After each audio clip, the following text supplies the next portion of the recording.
तुमच्या पगारातून दर महिन्याला पीएफ कापला जातो, पण तुम्ही कधी विचार केलाय का हा पीएफ खरंच तुमच्यासाठी आहे की फक्त सरकारसाठी?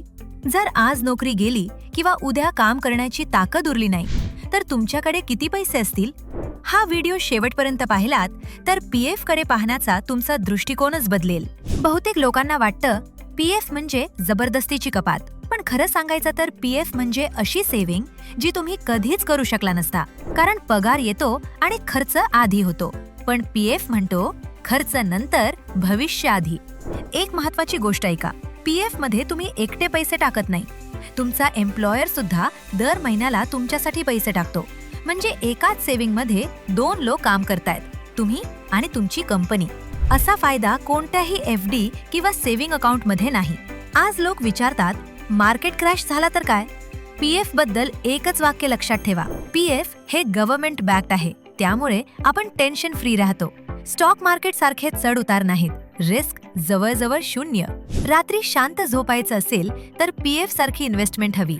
आता खरी गेम चेंजर गोष्ट, पीएफ मध्ये मिळणारं व्याज सिंपल नाही, कंपाऊंड आहे. म्हणजे आज टाकलेल्या पैशांची उद्या वाढ होते आणि पुढच्या वर्षी त्या वाढलेल्या पैशांवरही व्याज मिळतं.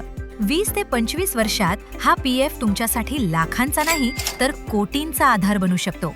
आता प्रश्न असा आहे की टॅक्स किती वाचतो? पीएफ मध्ये टाकलेले पैसे एटीसी अंतर्गत टॅक्स फ्री, त्यावरचं व्याज टॅक्स फ्री, मॅच्युरिटी सुद्धा टॅक्स फ्री. म्हणजे पीएफ ही एकमेव इन्व्हेस्टमेंट आहे जिथे कमाई, वाढ आणि मिळकत तीनही टॅक्स फ्री असू शकतात. आज आपण काम करतोय, पण उद्या निवृत्तीनंतर सॅलरी येणार नाही, पण औषधं, घर खर्च, मुलं सगळं चालूच असणार. तेव्हा कोण कामाला येणार?